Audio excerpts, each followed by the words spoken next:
네, 흔히 밤이 깊으면 새벽이 온다고 하고 동트기 전이 가장 어둡다고 하죠. 지난 3년간 제약바이오 섹터가 바로 그런 느낌이 아닌가 싶은데요. 그런 만큼 이제 투자할 시점이 됐다, 이런 의견도 나오고 있는 모양입니다.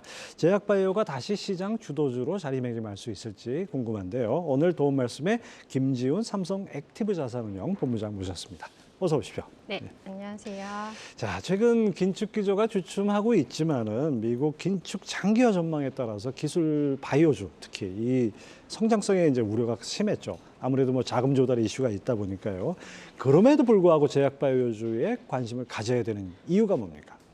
네. 사실 주말에도 이제 불미스러운 사태가 중동에서 있었고, 사실 확정 가능성도 높기 때문에 사실 우호적인 대외 환경은 아닌 것 같습니다. 특히 유가가 상승하면서 이제 물가가 오르면 이제 금리 인하에 대한 기대감도 또 늦어지고, 그렇죠. 네, 금리 인하가 되면서 아무래도 이런 바이오주도 이제 금리 민감도가 높기 때문에 그런 전반적인 시장이 좀 좋아질 거라는 기대가 있었는데 사실 그 가능성은 그렇게 높은 것 같지는 않습니다. 네, 그래서 시장 전체적으로 그렇게 우호적인 환경이라고 말씀드리긴 어렵지만 그래도 우리 국내 제약 바이오 기업들이 10월에 굉장히 좋은 결과물들을 많이 기대하고 있어서 그럼에도 불구하고 이건 한번 소개해드리고 싶어서 네, 이렇게 이 자리에 오게 됐습니다. 10월에 의미 있는 결과물이 나올 수 있다, 이런 말씀을 하셨는데 주목해야 할 만한 이벤트들이 있다고요? 네, 하반기에 주요 학회들이 많이 예정되어 있는데요. 네, 에스모라는 이제 유럽 종양 학회를 포함해서 이제 세계 비만 체중 관리 학회, 알츠하이머 임상 학회, 면역 항암 학회, 뇌신경 과학 학술 대회 등이 있습니다. 네. 여기 뭐 10월에 이렇게 10월, 11월에 집중된 이유가 있나요?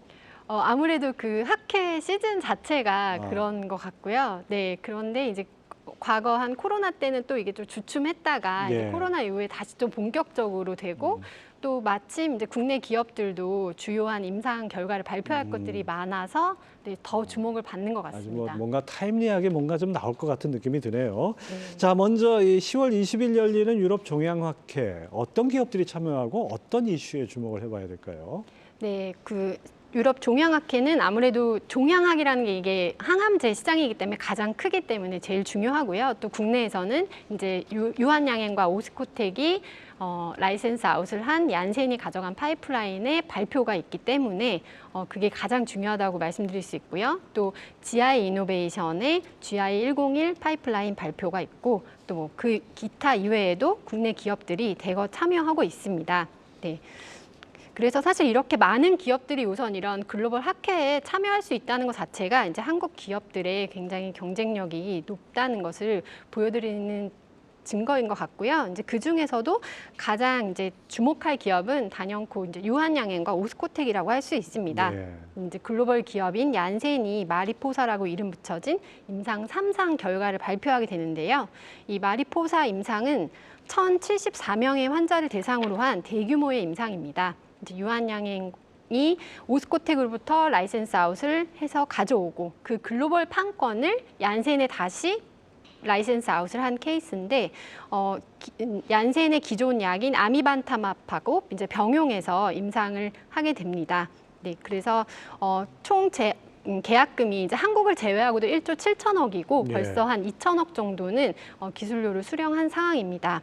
네, 이 레이저 티닙은 이제 EGFR 변이를 타겟으로 하는데 같은 기전을 보유한 약물로는 많이 들어보셨을 텐데 이제 아스트라제네카의 타그리소가 있습니다. 이제 폐암은 환자 중에서 사망률이 굉장히 높고 또 그 중에서 비소세포 폐암 환자 비율이 높고 또 그 중에서 가장 큰 치료제로 지금 타그리소가 자리 잡고 있는데요. 이제 2022년 매출액이 한 54억 달러 될 정도로 굉장히 큰 시장입니다. 네, 근데 이 시장에 이제 만약에 그 유한양행이 라이센스 아웃한 레이저 티닙과 이제 아미반타마 병용의 임상 결과가 굉장히 좋게 나와서 타그리소랑 양분을 하게 된다. 그러면 굉장히 의미가 있을 걸로 보고 있습니다. 이제 특히 타그리소도 이제 기존의 그 항암요법, 이제 화학적인 항암요법하고 병행한 무진행 생존 기간이 굉장히 높게 나와서 이제 그거보다 조금 더 길거나 아니면 같더라도 이제 화학요법이 아닌 약이기 때문에 안정성이 굉장히 높게 나온다면 그거는 굉장히 성공적이라고 볼 수 있을 것 같고요.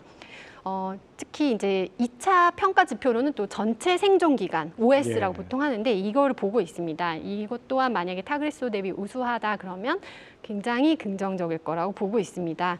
이미 이제 9월 28일에는 얀센에서 자기들의 이제 1차적인 평가 지표는 만족했다라고 예. 발표하긴 했는데요. 이제 에스모 학회에서 세부 데이터가 발표될 예정이고 특히 이제 10월 19일에 아마 아침에 이제 그 초록이 공개될 예정입니다. 네, 아무튼 기대가 되네요. 네. 근데 지금 말씀 중에 이 바이오는 좀 용어가 어려워가지고 네, 설명을 네, 들어야 맞습니다. 되는데 네. EGFR 변이 네. 이게 어떤 겁니까?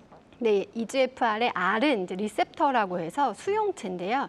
이제 세포 외부에 있는 신호를 내부로 전달하는 네. 수용체입니다. 근데 여기가 고장 나면 이제 외부에서 오는 신호를 계속 무제한으로 받아들이면서 그 무기능 세포를 계속 증식해서 만들게 되는 거죠. 이제 그게 바로 암이 되는 건데요. 예. 그래서 이제 이 부분을 저해하기 위해서 TKI라는 이제 I가 이니비터라고 저해제인데 그 약이 이제 그 성분의 약이 이제 그 아까 말씀드렸던 타그리소가 대표적이고 이제 레이저티닙이 똑같은 성분의 약으로 지금 도전을 하는 셈입니다.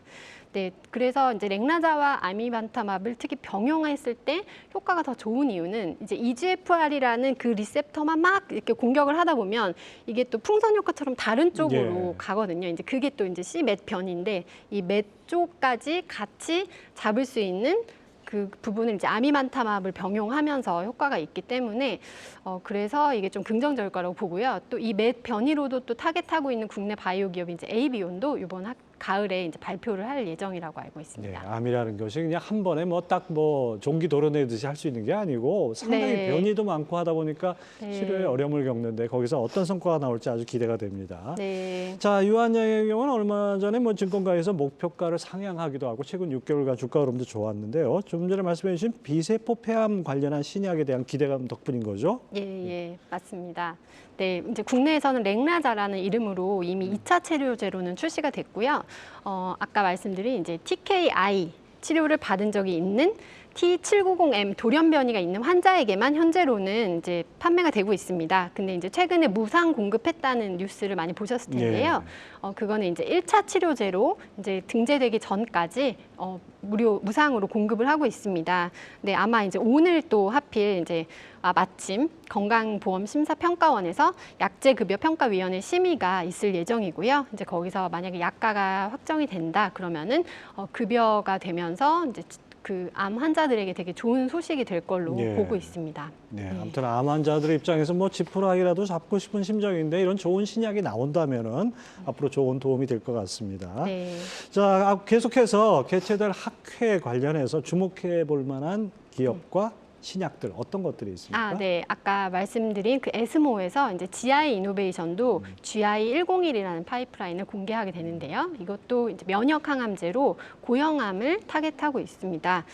그래서 사실은 CD80이라는 단백질하고 인터루킨 2의 이제 결합을 통해서 이제 그 G4FC랑 합쳐서 그 T세포와 NK세포 저희 몸에 있는 그 면역 세포들을 증강시켜서 암을 예. 공격한다는 그런 개념입니다. 네, 근데 사실 면역 항암제가 그 동안에는 이제 그 머크의 키트루다 이외에는 사실 잘 된 적이 없었는데 이번에 GI101은 그래도 기존 중간에서 뭐 완전 간에도 발생하고 하면서 좀 기대감이 되게 높은 상황입니다. 네, 그리고 또 그 약의 생산을 이제 삼성 바이오로직스에서 좀 더 진보된 공정으로 생산하면서 좀 약 효과를 또 좋게 만들었다고 해서 네, 국내 기업에도 좀 수혜가 있는 것 같고요. 네, 11월에 있는 면역 항암 학회에서도 다시 발표를 한다고 합니다. 네. 최근에 또 뭐 비만 관련해서 아주 관심이 많잖아요. 네. 그런 쪽에는 없습니까?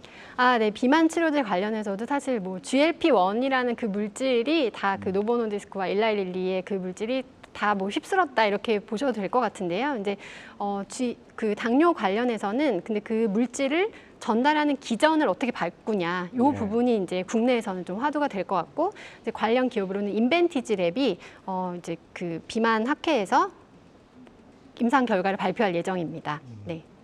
네, 근데 이제 어쨌든 간에 뭐 기대할 수 있는 여러 가지 기업들, 신약, 그 신약 물질 이런 것들이 나온다는 점에서는 환영할 만한데 네.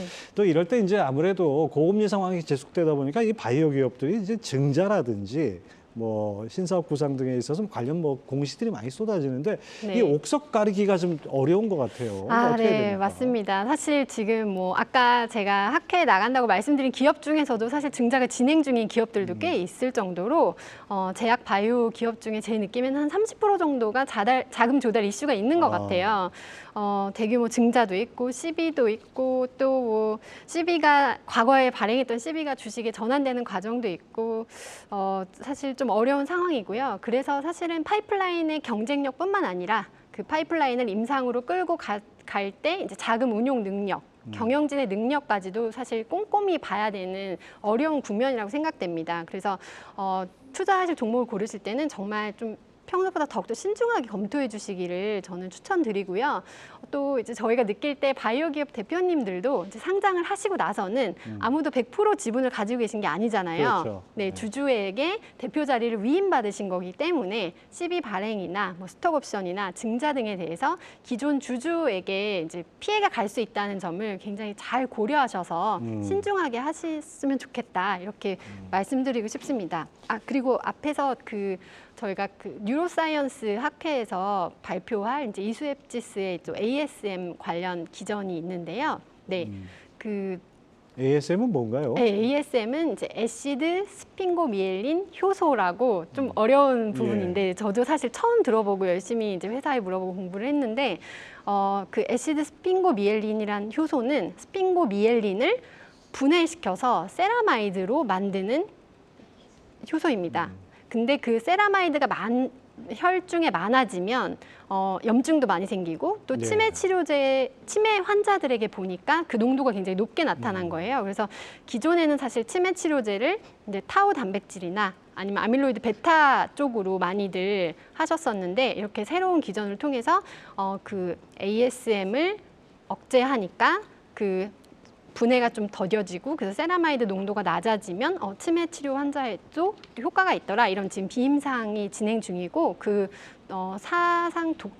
비임상 결과 발표가 아마 있을 걸로 보고 있습니다. 근데 이렇게 기존의 기전이 아닌 새로운 기전이 좋은 이유는 이제 기존의 기전과 달리 퍼스트 인 클래스가 될 수도 있고 또 기존 치료제와 병용해서 투자가 될 수도 있기 때문에 오히려 이제 글로벌 제약사 입장에서는 좀 관심을 가질 만하다 이렇게 보고 있습니다. 사실 뭐 이제 옥석 가리기 쉽지 않은 개인 투자자 입장에서는 뭐 ETF 같은 데 관심을 가질 만한데 이제 삼성 액티브 자산 운용 아닙니까? 액티브가 붙어 있으니까 기존 그냥 ETF보다는 또 액티브한 ETF를 출시하실 것 같은데요. 네, 저희는 사실 이제 종목을 하나하나 고르는 액티브라고 말씀드릴 수 있고요. 저희가 이제 코액트라고 명명했는데 액티브하게 투자를 하겠다. 사실 ETF는 이제 그냥 비유클일 뿐이지 굳이 패시브하게 할 필요가 없고 정말 좋은 주식을 담으면 된다. 그래서 장기적으로 좋은 주식을 통해서 우량한 성과를 보여드리겠다. 그건 저희가 이제 펀드나 이름을 통해서 여태까지 해오던 일이기 때문에 그걸 이제 ETF로 확장한 거고요.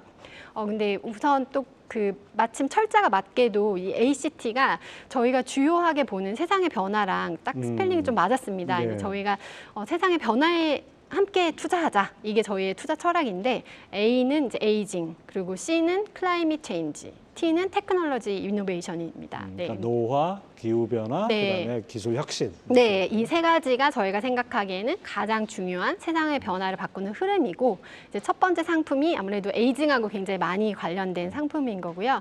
이제 그 이후에도 이제 그 변화의 흐름과 맞춰서 상품들이 아마 또 연말 한 11월 중에 하나 또 나오고 이제 내년에도 열심히 출시할 계획입니다. 네. 뭐 회사 이름만큼 액티브하게 성과를 내시기 바랍니다. 네. 지금까지 삼성 액티브 자산운용의 김지훈 본부장 함께했습니다. 오늘 말씀 감사합니다. 네, 감사합니다.